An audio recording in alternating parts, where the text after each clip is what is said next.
अगर आप लोग भी बीए करते हैं और इंग्लिश लिटरेचर पढ़ रहे हैं और एग्जाम आपके सर पर आ चुका है और अभी तक आपने एग्जाम की तैयारी नहीं की है और इंग्लिश लिटरेचर के एग्जाम में पास होना आपको मुश्किल लग रहा है, तो आज का ये वीडियो आपके लिए काफी ज्यादा यूजफुल हो सकता है, क्योंकि आज मैं आपको इंग्लिश लिटरेचर के एग्जाम में पास होने की केवल 3 ट्रिक्स बताने वाली हूँ।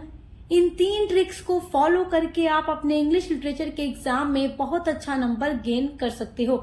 ये वीडियो उन बच्चों के लिए है जिन्होंने अभी तक अपने सिलेबस का कोई भी टॉपिक नहीं तैयार किया है।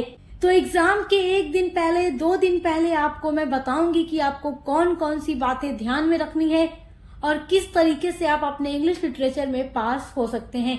तो सबसे पहली बात जो आपको फॉलो करनी है, देखिए सबसे पहले तो आपको अपना सिलेबस देखना है, क्योंकि सिलेबस सबसे ज्यादा इम्पोर्टेंट होता है। सिलेबस में आपकी टोटल 8 यूनिट्स होती हैं। तो आप चाहे बीए के किसी भी सेमेस्टर में हैं, सबसे पहले आपको अपना इंग्लिश लिटरेचर का सिलेबस देखना है और सिलेबस में दिए गए ऑथर्स और उनकी मेजर वर्क्स की लिस्ट आपको याद कर लेनी है। अब देखो टाइम कम है, तो सबसे पहले ये ध्यान दो कि किन किन राइटर्स के बारे में आपके सिलेबस में रखा गया है। उन राइटर्स के बारे में पढ़िए, उनके कुछ मेजर वर्क के बारे में पढ़िए जो एग्जाम के लिए इम्पोर्टेंट आपके लिए हो सकते हैं। इनके बेसिस पर आप वेरी शॉर्ट या लॉन्ग आंसर टाइप क्वेश्चंस को हल कर सकते हैं। दूसरी बात जो आपको फॉलो करनी है वो ये है कि इम्पोर्टेंट थीम्स, कैरेक्टर्स और शॉर्ट नोट्स प्रिपेयर करना है आपको।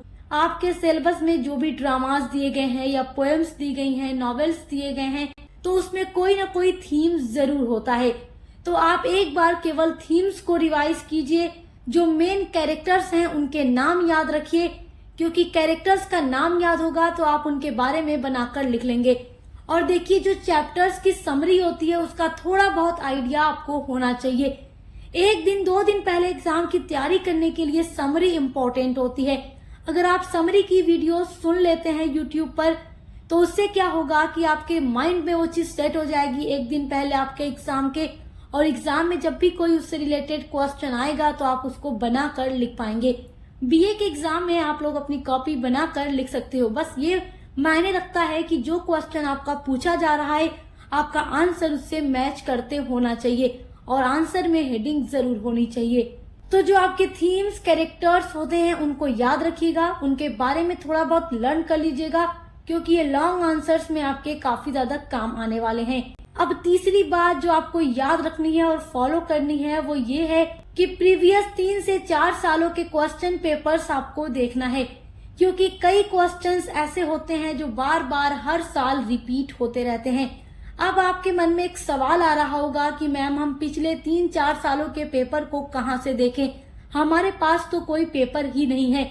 तो मैंने आप लोगों के लिए इंग्लिश लिटरेचर के कई सालों का पेपर भी अपलोड किया है और मैंने आपको बताया है कि वो कौन से क्वेश्चंस हैं जो बार बार एग्जाम में रिपीट होते हैं। जो महासंग्राम क्लासेस हम आपके लिए अपलोड करते हैं, मॉडल पेपर की वीडियोस अपलोड करते हैं, वो पिछले कई साल के पेपर्स को देखने के बाद ही हम आपके लिए बनाते हैं। तो इस तरीके से आप एग्जाम के 1-2 दिन पहले अपने इंग्लिश लिटरेचर में पास होने की तैयारी कर सकते हैं। जो 3 बातें मैंने आप लोगों को इस वीडियो में बताई है, अगर आप बस इतना कर लेते हो तो पास होने के चांसेस आपके काफी हद तक बढ़ जाएंगे। ऐसे ही एग्जाम की टिप्स के लिए आप हमारे चैनल को भी सब्सक्राइब कीजिएगा, और अगर आप एग्जाम में टॉप करना चाहते हैं तो उसके लिए भी हम लगातार क्लासेस अपलोड करते हैं। आप हमारे चैनल पर विजिट करके बीए के हर एक सब्जेक्ट को डिटेल में पढ़ के एग्जाम में टॉप कर सकते हो। यह वीडियो उन बच्चों के लिए था जो कोई भी तैयारी नहीं किए हुए हैं और एग्जाम देने के लिए परेशान है। तो वीडियो पसंद आई हो तो लाइक, कमेंट, शेयर कीजिएगा। चैनल को सब्सक्राइब करना मत भूलिएगा। मिलते हैं अगली वीडियो के साथ।